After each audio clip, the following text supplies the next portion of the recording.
जय जिनेन्द्र। जय जिनेन्द्र मैम। गुरु पूर्णिमा के लिए आपको शत शत वंदन। नमो अरिहंताणं नमो नमो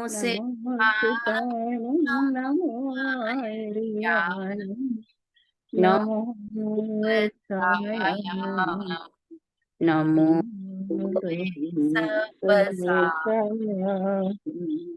अनंत शक्तियाँ उल्लसित यद्यपि आतम राम ज्ञान मात्र के ज्ञान को 47 बखान। हमारे अनंत वैभव 47 शक्तियों की हम चर्चा कर रहे हैं। हमारा जो पूंजी है, हमारी जो ताकत है, हमारी जो सामर्थ्य है, वो सब हमारी शक्तियां हैं। उन 47 शक्तियों की हम चर्चा कर रहे हैं। 5 शक्तियों की चर्चा हमारी हुई, जीवत्व शक्ति, चीति शक्ति, दर्शी शक्ति, ज्ञान शक्ति और सुख शक्ति। 5 शक्तियों की हमारी चर्चा हुई। आज हमें वीर्य शक्ति की चर्चा करनी है। क्लास के सबसे पहले हम लोग कल होमवर्क दिया था 5 दिन का, वो होमवर्क चेक करेंगे। उसके बाद 5 शक्तियों का एक बार सामान्य स्वरूप देखेंगे जो हमने देखा, और उसके बाद वीर्य शक्ति की चर्चा प्रारंभ करेंगे। 20 तक की शक्तियां याद करनी थी। 15 थी या 20 थी सुनीता आंटी? 20 शक्तियां याद करनी थी। 10? हाँ, 20 की थी, हमने सारी कर ली है वैसे तो। चलो 20 शक्तियां। सबसे पहले सुनीता, 2-2 लोगों से पूछूंगी हर रोज। सुनीता आंटी बोलिए 20 शक्तियों के नाम। जीवत शक्ति, चिति शक्ति, दर्शी शक्ति, ज्ञान शक्ति, सुख शक्ति, वीर्य शक्ति, प्रभुत्व शक्ति, विभुत्व शक्ति, सर्वदर्शित्व शक्ति, सर्वज्ञत्व शक्ति, स्वच्छ शक्ति, प्रकाश शक्ति, असंकुचित विकासत्व शक्ति, और फिर परिणय परिणामत या कारणत्व शक्ति, परिणय परिणामत्व शक्ति, त्यागोपादान शक्ति, एगो लघुत्व शक्ति, और फिर उत्पाद व ध्रुवत्व शक्ति, परिणाम शक्ति, अमूर्तत्व शक्ति। वेरी गुड, वेरी गुड, बहुत अच्छे से सुनाई। रजनी जी आप बोलेंगे 20 शक्तियों के नाम? अनम्यूट, आप म्यूट है अभी, अनम्यूट कर लीजिए। जीव शक्ति, चिति शक्ति, दृष्टि शक्ति, ज्ञान शक्ति, सुख शक्ति, वीर्य शक्ति, प्रभुत्व शक्ति, विभुत्व शक्ति, सर्वदर्शित्व शक्ति, सर्वज्ञानत्व शक्ति,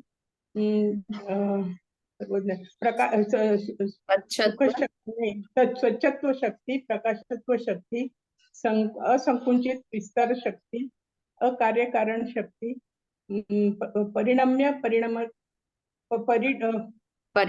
परिणामकत्व शक्ति, त्यागोपादान। हाँ हाँ सही है, बोलिए। त्यागोपादान शून्य शक्ति,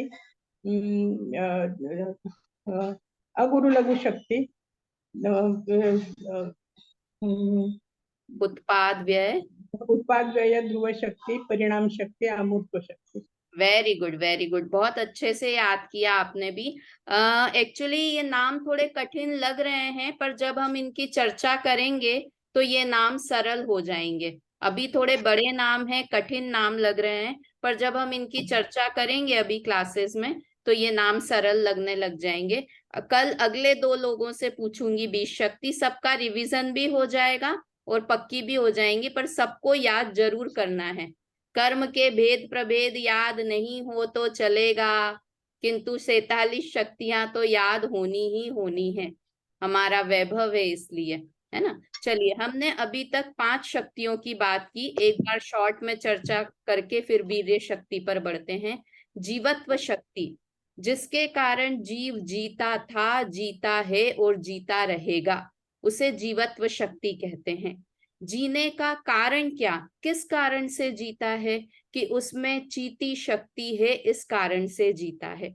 हम किसी डॉक्टर के पास जाएं, उसको पूछें कि यह जी रहा है या नहीं, तो सबसे पहले डॉक्टर आएगा, देखेगा, बोलेगा ये जीवित है। क्यों जीवित है? क्योंकि इसकी सांस चल रही है इसलिए जीवित है। तो दो चीजें, जीना और जीने का लक्षण क्या है, किस लक्षण से पहचाना कि ये जी रहा है डॉक्टर ने, कि उसकी सांसें चल रही है इसलिए पहचाना। ज्योति जी का प्रश्न भेजा था उन्होंने, ज्योति जी ने, कि जीवत्व शक्ति और चीती शक्ति में क्या अंतर है, उन्होंने पूछा। तो वो बाद में सुनती हैं यूट्यूब पर।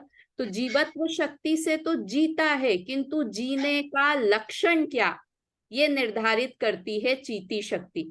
तो डॉक्टर की बात कही वो क्या, वो तो जो शरीर और जीव एक साथ हैं या नहीं, उसे जीवन और उसे मरण मानते हैं। किंतु यहाँ हम किसकी बात कर रहे हैं, आत्मा की बात कर रहे हैं। तो आत्मा जीता है, और किस कारण, किस लक्षण से जाना, कि उसमें चीती शक्ति है इसलिए वो जीता है। द्रव्य प्राणों से नहीं जीता है, श्वास से नहीं जीता। किसी और से पूछ लिया जो थोड़ा धर्म करता हो, उससे पूछ लिया कि ये जीवित है या नहीं है, तो उन्होंने कहा हाँ जीवित है। कैसे जीवित है, कि अरे इसके आयु कर्म का उदय है इसलिए जीवित है। किंतु वो जीव और पुद्गल के संयोग की बात है। यहाँ हम जीव के जीने की बात कर रहे हैं, कि जीव हमेशा रहेगा, जीता था और जीता रहेगा। और उसका लक्षण क्या, पहचान क्या, कि ये जीव जीवित है, कि उसमें चीती शक्ति है। तो अगला ही प्रश्न हुआ कि चीती शक्ति समझ नहीं आया, चीती शक्ति का मतलब क्या। तो चीती शक्ति का मतलब है कि उसमें दर्शन और ज्ञान है, इसलिए उसमें चीती शक्ति है। पहली जीवत्व शक्ति, जीवत्व शक्ति का लक्षण चीती शक्ति, और चीती शक्ति के ही भेद दर्शी और ज्ञान शक्ति, है ना। दर्शन मतलब सामान्य अवलोकन को दर्शन कहा, ये हर जीव को होता है। केवली भगवंतों को दर्शन और ज्ञान साथ में होता है, किंतु जो भी जीव है उसे दर्शन भी होगा और ज्ञान भी होगा। दर्शन पूर्वक ज्ञान होता है, ऐसी शक्ति मेरे पास हमेशा विद्यमान है। देखो, दर्शन ज्ञान की बात कहें, अपन ने एक बात की थी कि 5 भाव होते हैं, है ना, औपशमिक, छायिक, छायोपशमिक, औदयिक और पारिणामिक। तो जीव का जो ज्ञान स्वभाव है ना, ये तो 47 शक्तियां ही पारिणामिक भाव रूप है, हमने शुरू में चर्चा की थी। किंतु जो निगोदिया जीव का जो ज्ञान होता है, अक्षर के अनंतवे भाग ज्ञान, आप लोगों ने सुना होगा, तो उसे कहते हैं ज्ञान पर्याय। वो सबसे कम ज्ञान का नाम ज्ञान पर्याय नाम से उसका नाम जाना जाता है, कि वो निगोदिया को कितना ज्ञान है, कि ज्ञान पर्याय जितना ज्ञान है। मतलब ये ज्ञान के बहुत सारे भेद, कम ज्ञान, उससे कम ज्ञान, ज्यादा ज्ञान, उससे, तो सबसे कम ज्ञान होता है उसे पर्याय कहते हैं। तो वो कम ज्ञान में कभी भी आवरण नहीं लगता है। जो ये ज्ञान शक्ति की बात करें, मतलब जैसे अभी तो मैं कितना जान पा रहा हूं, कि जितना ज्ञानावर्णी और जितना मति ज्ञानावर्णी और श्रुत ज्ञानावर्णी का आवरण है उतना नहीं जान पा रहा हूं, और जितना प्रगट ज्ञान है उतना जान पा रहा हूं। तो जो वो निगोदिया का ज्ञान पर्याय जितना ज्ञान है ना, उसके ऊपर कभी भी आवरण लग ही नहीं सकता। मतलब इतना ज्ञान तो जीव के पास होता ही होता है, ऐसा बताया। तो है ना, दर्शी शक्ति और ज्ञान शक्ति के कारण क्या हो रहा है, कि मुझे पहले सामान्य अवलोकन, वास्तव में दर्शी शक्ति और ज्ञान शक्ति में क्या डिफरेंस है, सामान्य अवलोकन और विशेष अवलोकन, बस इतना सा अंतर है ना। दोनों का काम अवलोकन है। अवलोकन दर्शन का अर्थ हमें या आंखों से देखना, वो वाला दर्शन नहीं है। जैसे हम बोलते हैं ना, दर्शन की आंख से देखा, घंटी बजी तो कोई है इतना देखा, वो दर्शन है, वो सब हमने चर्चा की थी। तो वो दर्शन नहीं है, एक सामान्य अवलोकन है। वो कितना सामान्य है, कि वो हमारे पकड़ में नहीं आएगा, इतना सामान्य अवलोकन है। जब वो विशेष रूप में हो जाता है, तब हमारे ज्ञान में समझ में आता है कि ये कोई वस्तु है ना। तो ऐसी दर्शन और ज्ञान शक्ति मेरे अंदर है। उसके बाद चर्चा की थी सुख शक्ति की। सुख का नंबर क्यों आया था, इसकी बात भी हमने की थी, कि ज्ञान की चर्चा बाद में, ज्ञान संबंधित और चर्चा शक्तियां भी आने वाली है, किंतु सुख की चर्चा क्यों की थी, कि सुख मेरा लक्षण है, हम सभी सुख के लिए भागते हैं। तो सुख शक्ति की चर्चा करके ये बताया कि सुख न पर द्रव्यों में है न पर भावों में है। दोनों चीजें।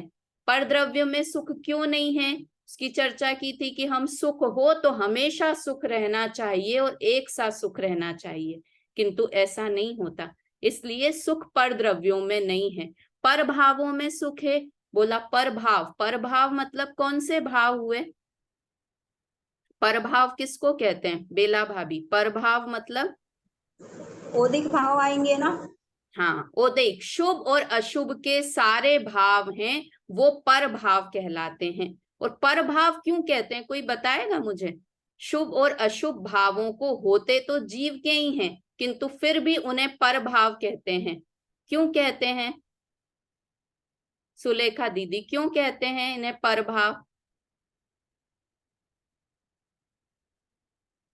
अनम्यूट, म्यूट हैं आप।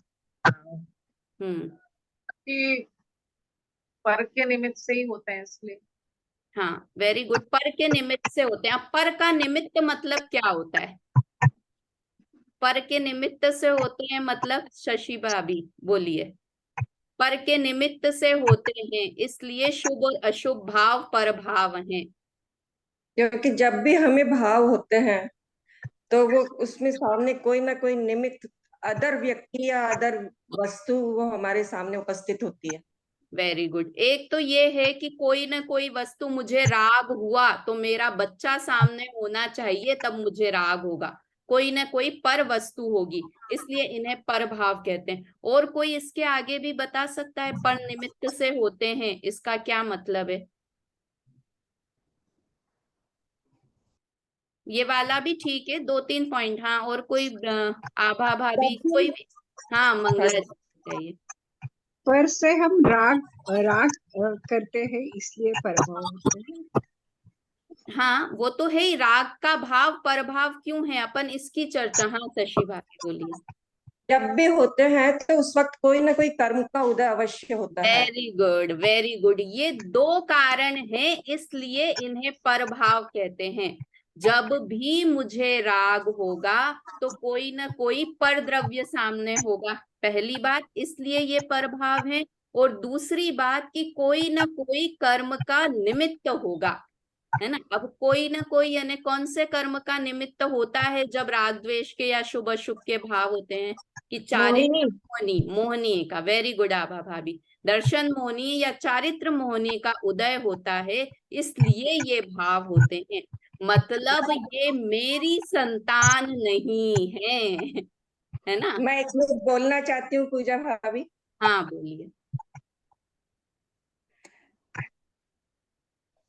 हाँ बोलिए, आपकी आवाज। आज गुरु पूर्णिमा है, मैं ऑफिस में हूँ लेकिन मैंने इसीलिए ज्वाइन किया है। अच्छा, हम आपको वंदन करते हैं, आप हमें हमारी शक्तियों से हमारा परिचय करा रही हैं, मतलब हमारी ही चीज से आप हमारा परिचय करा रहे हैं, इसलिए हम आपके बहुत बहुत आभारी हैं, आपका हम बहुत बहुत वंदन करते हैं। नहीं नहीं, वास्तव में ये सब सर्वज्ञ देव की बात है। मैं तो सिर्फ एक डाकिया हूँ, पोस्टमैन हूँ। पोस्टमैन जो उन्होंने बात कही वो मैं आप तक पहुंचा रही हूँ। वास्तव लेकिन वो में पहुंचाने बहुमान वाला उन्हीं है। का आना चाहिए, सर्वज्ञ देव का बहुमान आना चाहिए, गुरुदेव का बहुमान आना चाहिए, दादा का। मतलब मैं तो लिटरली सच में कहती हूँ कि आप जैसी ही हूं मैं, पर थोड़ा सा मैंने पहले पढ़ना शुरू कर दिया था। इसलिए आप हमें ज्ञान दे रहे हो, इसलिए आप हमारे लिए गुरु हो, इसलिए हम हाँ, आपको वंदन करते नहीं हैं। नहीं, तो मुझे ऐसा लगता है मुझ में से कहीं ज्यादा का क्षयोक्षम आप लोगों में भी होगा। मुझ में क्षयोक्षम भी बहुत नहीं है, किंतु बस एक क्या मिनट, हुआ, मैंने क्लास लेना शुरू कर दिया, आपने क्लास लेना शुरू नहीं किया, इतना सा डिफरेंस है। मैं बाकी ये कुछ बोलना आपका विनय चाहूंगी। है, ये आपका विनय है। नहीं नहीं, मतलब फैक्ट बात बता रही हूँ मैं ये तो। सर्वज्ञ देव से भी परिचय कराने वाले आप ही हैं, हाँ, इसलिए आपका और ज्यादा आभार। नहीं, ठीक है, आप लोग रुचि से सुनते हैं। चलिए, अपनी सुख शक्ति के ऊपर बात चल रही थी। मैं हाँ ठीक है, तो सुख शक्ति के ऊपर हमारी बात चल रही कि सुख कैसा है। पहले तो हमने ये पर भाव है, तो ये सुख मुझे न पर द्रव्यों से होता है न पर भावों से मुझे सुख की प्राप्ति होती है। तो हमें तो लगता है कि जब हम शुभ भाव करते हैं तो मुझे तो मजा आ जाता है, पाठशाला में बैठकर मुझे बहुत आनंद आता है, तो वो सुख शक्ति है। उस सुख शक्ति के कारण आता है कि नहीं, वो लगता मात्र है। वास्तव में सुख पर द्रव्य जितने भी भाव हैं, हमें भक्ति का भाव आया तो सामने कौन अवलंबन है? जिनेंद्र प्रतिमा सामने अवलंबन है। हमें स्वाध्याय का भाव आया, सामने किसका अवलंबन है? जिनवाणी का अवलंबन है। तो वास्तव में ये शुभ अशुभ भाव ये भी सुख के कारण नहीं है और पर द्रव्य भी सुख का कारण नहीं है। ये सुख शक्ति बताती है कि सुख शक्ति कहाँ है, कि जहां जीव है वहां सुख है। हमें लगता है पर द्रव्यों में। देखो, एक कहानी आती है ना कि एक बार एक व्यक्ति कोई गुरु के पास गया, साधु के पास गया और साधु से पूछा, मुझे सुखी होना है, ऐसा पूछा। तो साधु बोले, मुझे बहुत, मैं दुखी हूं, मुझे सुखी होना है, आप कोई रास्ता बताइए। हम भी सब शिविर में जाते हैं, सब विद्वानों से यही पूछते हैं, क्या हमें सुखी होना है ना, पूछते हैं, यही हमारा एक ध्येय है, सुखी होना है।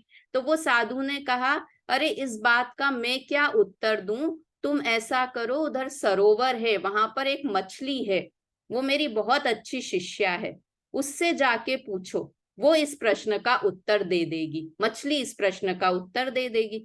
तो वो व्यक्ति मछली के पास गया कि मैं बहुत दुखी हूं, मुझे सुखी होना है, मैं कैसे सुखी हूं?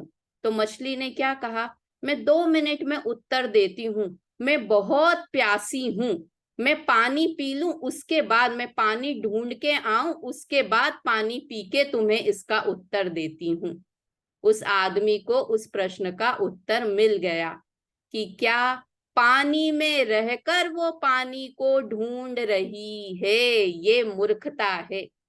वो क्या कहा उस आदमी ने, अरे तुम पानी में और कह रही हो मैं पानी ढूंढ के आती हूँ, पानी पी के आती हूँ, इसका मतलब तुम्हें तुम कहाँ रह रही हो उसकी खबर नहीं है। ऐसे ही हम भगवान के पास गए, जिनवाणी के पास गए, मुझे सुखी होना है, मुझे सुखी होना है, तो क्या कहेंगे, तुम सुख के पास ही रह, सुखी ही हो, तुम द्रव्य से सुखी ही हो, किंतु तुम्हें तुम्हारे सुख की खबर नहीं है। ये सुख शक्ति बताती है कि मुझे सुख के लिए किसी की जरूरत नहीं है ना। हमको तो कितने सुखी होने के लिए बाई की जरूरत है, अपना ही बिस्तर होना चाहिए, अपनी ही बाथरूम होनी चाहिए, अपना ही घर होना चाहिए, कितने सुख के लिए हम डिपेंडेंट हैं, किंतु वास्तव में सुख स्वभावी हम हैं, ऐसा सुख शक्ति बताती है।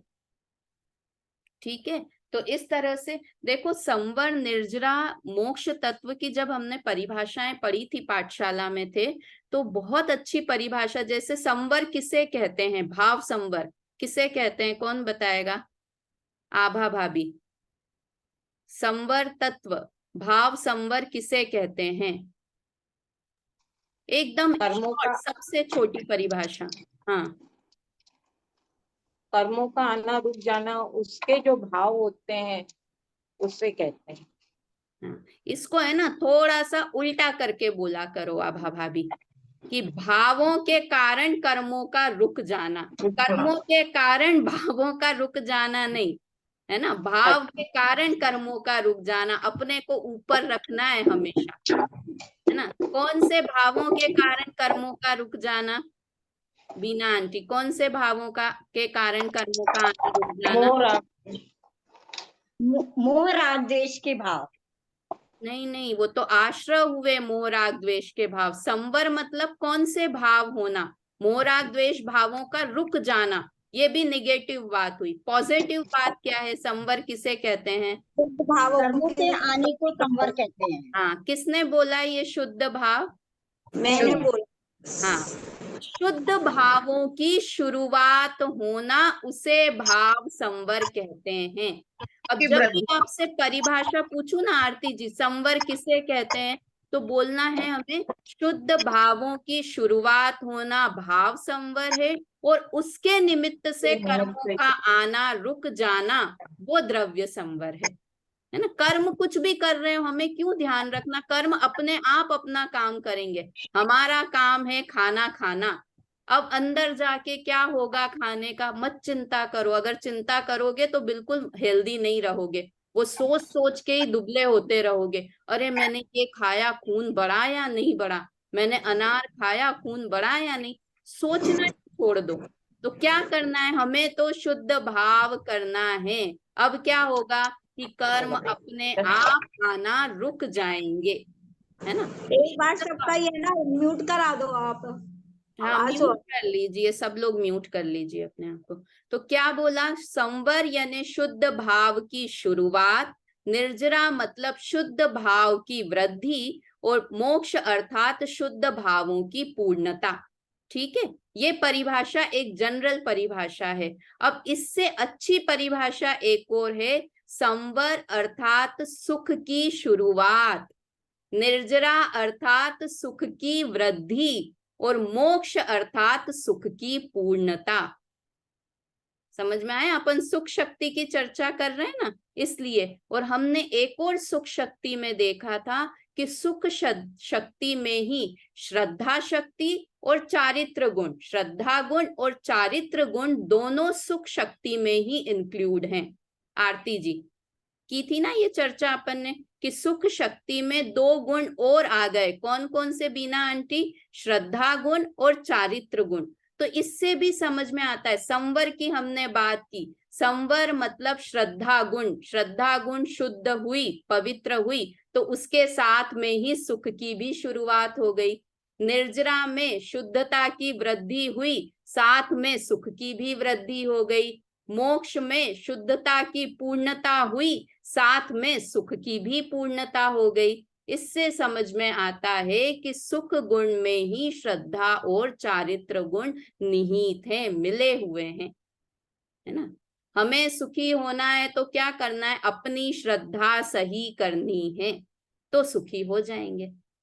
ठीक है, तो इस तरह से हमने सुख शक्ति की बात की थी। सुख का लक्षण क्या बताया, अनाकुलता। इस शक्ति की परिभाषा ही क्या थी जो उन्होंने अमृत चंद्र आचार्य देव ने लिखी है, अनाकुलत्व लक्षणा सुख शक्ति। अनाकुलता लक्षण है जिसका, वो सुख शक्ति है।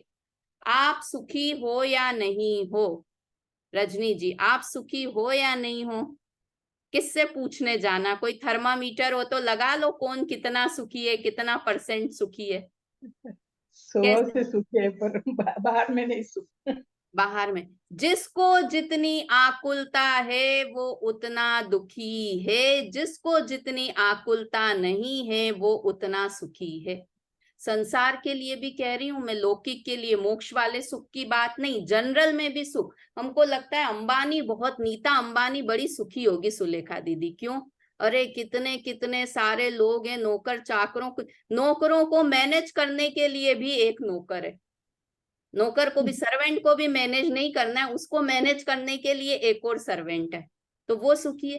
कि जितनी जिसको आकुलता है वो उतना दुखी है। अपने जीवन में अप्लाई करके देखना इस चीज को, है ना। अगर हम पूजा कर रहे हैं, पूजा करते करते आकुलता हो रही है, बेला भाभी, सुशीला आंटी, क्या आकुलता हो रही है कि कब प्रवचन शुरू हो गए हैं, जल्दी से मैं प्रवचन में जाऊं, वो पूजा सुख देने वाली है या नहीं है, नहीं है। क्यों, क्योंकि आकुलता हो रही है। स्वाध्याय कर रहे हैं, आकुलता हो गई, घर जल्दी जाना है, टिफिन बनाना है, स्वाध्याय से सुख हो रहा है या नहीं, आकुलता का दुख हो रहा है ना। हर काम में अप्लाई करना, जिस काम में हमें आकुलता नहीं हो वो काम सुख का काम है ना। और हमारे मुनिराज हैं, हमारे भगवान हैं, वो क्यों सुखी है, क्योंकि उन्हें बिल्कुल भी आकुलता नहीं है। उन्होंने अनाकुल स्वभावी आत्मा का आश्रय लिया, इसलिए पर्याय में भी अनाकुलता आ गई, निराकुलता आ गई, है ना। तो वास्तव में हर चीज, कोई भी कार्य करें ना, हमें धर्म तो हम सुखी होने के लिए कर रहे हैं। हमें बहुत आकुलता, हमने उपवास किया और हमें आकुलता हो गई, अरे मेरा सर दुख रहा है, बीपी बढ़ रहा है, गलत है वो उपवास। क्योंकि वो आकुलता पैदा कर रहा है। हम धर्म की कोई भी क्रिया करें, उससे अगर हमें सुख की प्राप्ति हो रही है तो समझना हम सही धर्म कर रहे हैं। पाठशाला पढ़ के अगर टेंशन हो रहा है तो बंद कर दो पाठशाला सुनना। क्यों? क्योंकि हम आकुलित होने के लिए पाठशाला नहीं सुनते हैं। दुखी होने के, आकुलता करने के लिए तो संसार की चीजों की कमी है क्या हमारे पास? मंगला जी, कोई कमी नहीं है। बहुत सारे हैं घर गृहस्थी के, हमने एक और आकुलता जोड़ ली। क्या आकुलता? मुझे धर्म करना है, मुझे धर्म करना है, ये आकुलता और जोड़ ली। पहले 80 थे आकुलता के साधन, अब 81 हो गए कि मुझे पाठशाला सुननी है, पाठशाला सुननी है, ऐसी आकुलता। सब सहज होने देना चाहिए, मतलब आकुलता किसी भी चीज में नहीं होना चाहिए। मैं पाठशाला लेने के लिए भी ऐसे ही सोचती हूँ कि मुझे अगर आकुलता हो, मैं एक बार नहीं 2 बार कर, अगर मुझे आकुलता हो तो मुझे ऐसा काम नहीं करना है। निराकुल होने के मार्ग में भी हमने आकुलता के बीज बो लिए। इतना वो बोलते ना, निष्कंटक मार्ग में हमने कंटक लगा दिए, कांटे लगा दिए। धर्म का मार्ग तो निष्कंटक था और हमने उसे इतना कठिन बना दिया, इतना कठिन बना दिया कि वो सुख की जगह हमें दुख का कारण हो गया। मगर फिर भी मैम 11 बज जाते हैं ना, अभी टाइम हो रहा है, किसी काम में उलझ गए तो इतना लगता तो है ऐसा कि अभी मेरा टाइम हो रहा है, मुझे इससे बाहर निकलना है। ऐसा तो होता ही है मैम। देखिए, हाँ, वो अभी हम वास्तव में इस पोजीशन में है कि आकुलता होगी, किंतु वो आकुलता उपादेय नहीं है, करने योग्य नहीं है। जैसे हम घर के काम कितनी सहजता से हो जाते हैं। हमें सुबह उठ के वॉशरूम जाना है, उसकी आकुलता होती है। चाय पीनी है, उसकी आकुलता होती है कि हमने उसको रूटीन बना लिया है, रेगुलर बना लिया है।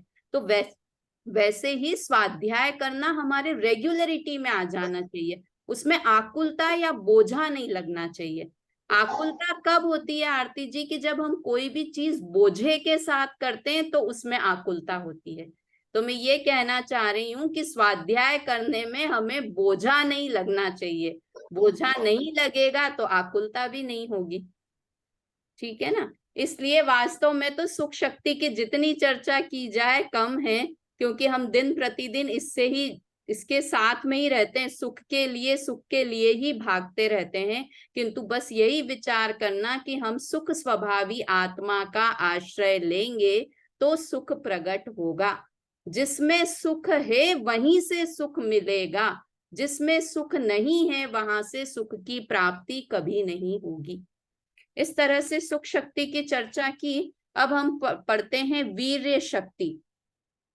देखो, हमारी आधी क्लास तो पुरानी चर्चाओं में चली जाती है। वास्तव में मेरे को क्या होता है कि आगे बढ़ने का भाव ही नहीं आता है। ऐसा लगता है और इसमें ये रह गया, ये रह गया, ऐसा दिमाग चलता रहता है, इसलिए और उसकी चर्चा हो जाती है। वीर्य शक्ति की चर्चा हम करते हैं। मैं 1 मिनट शेयर करती हूँ स्क्रीन।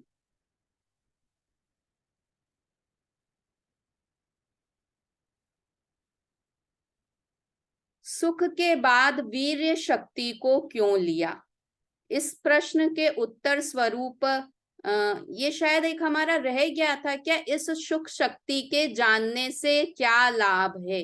ये प्रश्न रह गया था हमारा रीड करना उस क्लास में, अंतिम क्लास में। तो एक बार इसको रीड कर दीजिए आरती जी, उसके बाद वीर्य शक्ति की चर्चा करते हैं।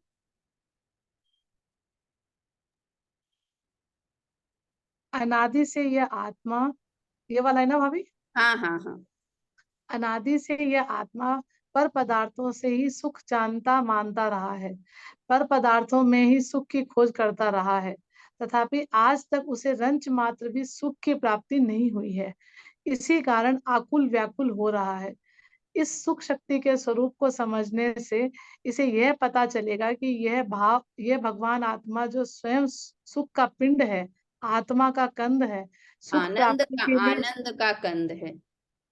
आनंद का कंद है। सुख प्राप्ति के लिए इसे पर की ओर देखने की रंच मात्र भी आवश्यकता नहीं है। दूसरे, यह आत्मा जिन शुभ भावों और पुण्य कर्म को सुख का कारण जानकर आज तक अपनाता रहा है, वे सुख के कारण नहीं है। सुख का कारण तो स्वयं अपना आत्मा है। यह जानकर अपने उपयोग को वहां से हटाकर अपने आत्मा के सम्मुख करेगा। इस प्रकार इस सुख शक्ति को समझने के उपरांत अब वीर्य शक्ति की चर्चा करते हैं। देखो कितना अच्छा लिखा, यह आत्मा जिन शुभ भावों और पुण्य कर्म को सुख का कारण जानकर आज तक अपनाता रहा है। देखो वो लाइन आती है ना, शुभ अशुभ वृत्ति एकांत दुख अत्यंत मलिन संयोगी है। शुभ अशुभ वृत्ति, शुभ और अशुभ की क्रिया और उसके भाव, एकांत दुख, थोड़ा तो सुख होगा भगवान की भक्ति करने में। शुभ भाव यानी समझ में आता है, हम पाप को तो बुरा मानते ही हैं, किंतु यहाँ कह रहे हैं शुभ भाव भी। देखो यहाँ पर अशुभ और पाप कर्म नहीं लिखा कि अशुभ और पाप को हम खुद भी बुरा मानते हैं। जब हम किसी पे गुस्सा करते हैं तो हम खुद भी दुखी हो जाते हैं, इसलिए हमें अशुभ भाव, पाप भाव तो दुख के कारण लगते हैं, किंतु पुण्य भाव सुख का कारण लगता है। तो यहाँ क्या कहा कि पुण्य भाव भी सुख का कारण नहीं है, एक आत्मा है, आत्मा के सन्मुख होंगे तो ही सुख की प्राप्ति होगी। ऐसा यहाँ पर सुख शक्ति में बताया। अब अगली है वीर्य शक्ति। ऊपर संस्कृत में लिखा है, अमृत चंद्र आचार्य देव ने, वो पढ़ते हैं, स्वरूप निर्वर्तन सामर्थ्य रूपा वीर्य शक्ति ही। बोलिए एक बार सब साथ में, स्वरूप निवर्तन सामर्थ्य रूपा वीर्य शक्ति ही। अनम्यूट कर लीजिए सब लोग अपने आप को। निवर्तन सामर्थ्य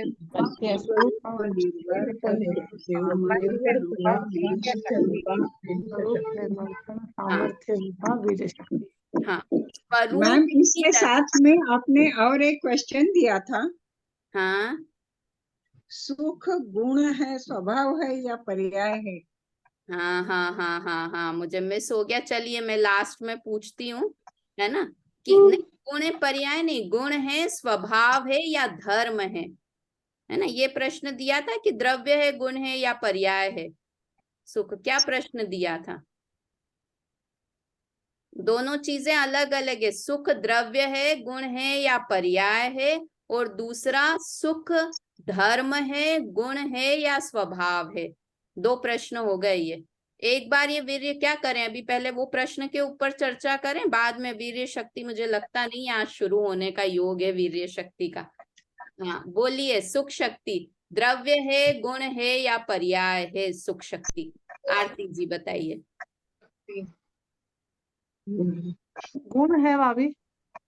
हाँ, कैसे पहचाना कि गुण है?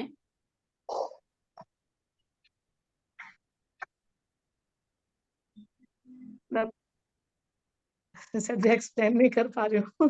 ठीक है, चलिए और कोई किसी का उत्तर? मंगला जी आप ही बताइए, सुख द्रव्य है, गुण है या पर्याय है? मैंने कुछ तो अलग सा लिख लिया है मैम। हाँ, सुख गुण है, स्वभाव है या पर्याय है, ऐसा मैंने प्रश्न लिखा था। तो मुझे लगता है सुख स्वभाव है, क्योंकि आत्मा अनाकुल स्वभावी है, अनाकुल होने से सुख प्राप्त होता है, तो ये स्वभाव है, ऐसा मुझे लगता है। हाँ बराबर है, ठीक है। और किसी ने इसके बारे में विचार किया था तो बोले अपने आप को अनम्यूट करके। मैं बोलूं क्या? गुण गुण आएगा सुख स्वभाव, क्योंकि पूरी आत्मा में सुख ही सुख है, पूरी अवस्थाओं में। अच्छा, इसलिए गुण है, स्वभाव नहीं है। किंतु गुण और स्वभाव की तो ये परिभाषा, स्वभाव भी वैसा ही है। स्वभाव बोलेंगे तब भी वही बात हुई सुनीता आंटी, कि वो भी पूरी आत्मा का लक्षण है, जाना जाता है, सुख भरा हुआ है आत्मा में, तो इसलिए तो उसे गुण और स्वभाव इस रूप में तो नहीं कह सकते। बेला भाभी आपने कुछ सोचा? बीना आंटी, सुशीला आंटी, आभा भाभी, किसी ने भी सोचा इसके बारे में? और सुलेखा दीदी? क्योंकि द्रव्य वही आ गई बात, द्रव्य उसका स्वभाव है तो गुण होएगा ही उसका। देखो वास्तव में सुख द्रव्य भी है, गुण भी है, पर्याय भी है। क्यों? क्योंकि एक शक्ति का अंश दूसरी शक्तियों में है, तो दूसरे गुणों में भी सुख गुण का अंश है। दूसरा, हर गुण का, हर शक्ति का अंश पर्याय में भी है। अगर पर्याय में सुख सुख सुख ऐसा नहीं दिखे तो हमें पता ही नहीं चलेगा कि आत्मा, सुख स्वभावी आत्मा भी कोई है। जैसा हम ज्ञान के लिए बोलते हैं ना आरती जी, कि ज्ञान है, ऐसा कैसे पता चलता है कि ज्ञान है? कि अरे ये जो तुम जान रहे हो ना, तुमने ये प्रश्न किया कि ज्ञान है, यही बता रहा है कि तुम में ज्ञान है ना। और जो तुम सुख के लिए भाग रहे हो, यही बता रहा है कि तुम सुख गुण वाले हो। कैसे पता? क्यों? जो हमारी चीज है ना, हम उसके पीछे भागते हैं। हमें सुखी होना है, हमें सुखी होना है, यही बता रहा है कि हम सुख स्वभावी हैं, इसलिए हमें उसकी जरूरत है।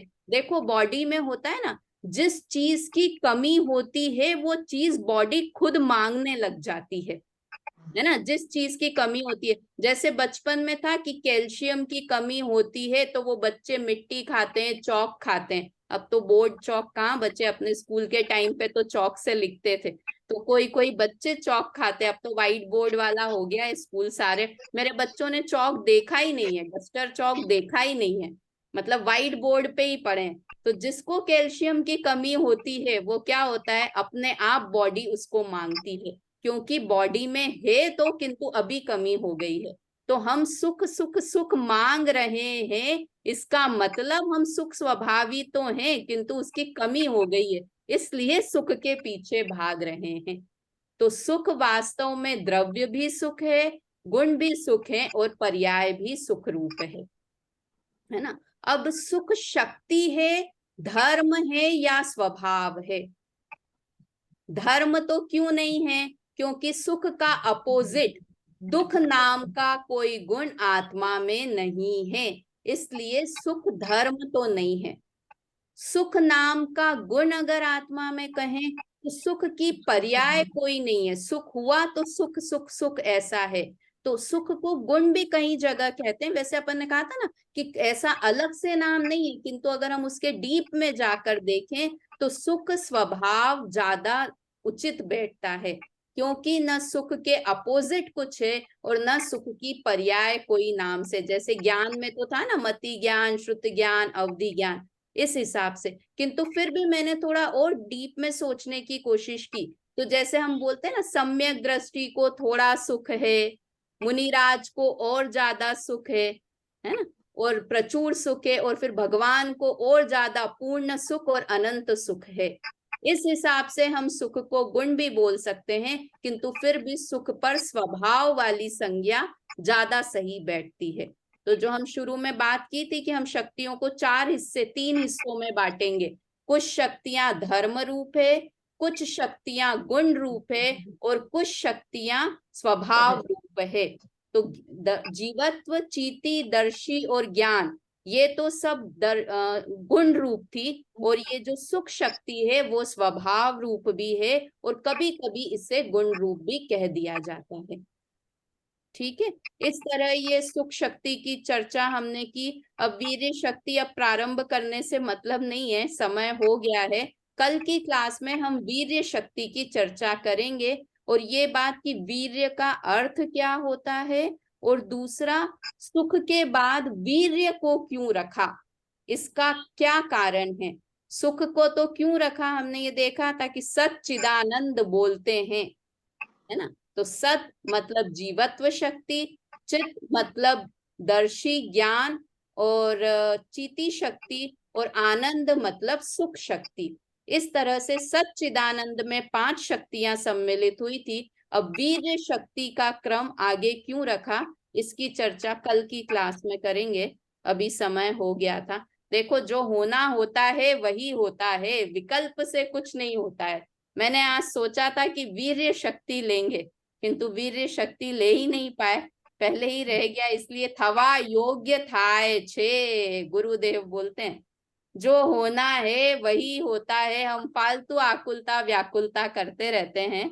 तो इस तरह से कल चर्चा करेंगे। अभी जिनवाणी स्तुति करके बात समाप्त करते हैं। भाव मरण से त्रस्त प्रतीक्षण, मेरे घट में अमृत घोलो। मैं विवेक बिन अंध शारदे, नए अंजन से लोचन खोलो। 9 बार नमोकार मंत्र।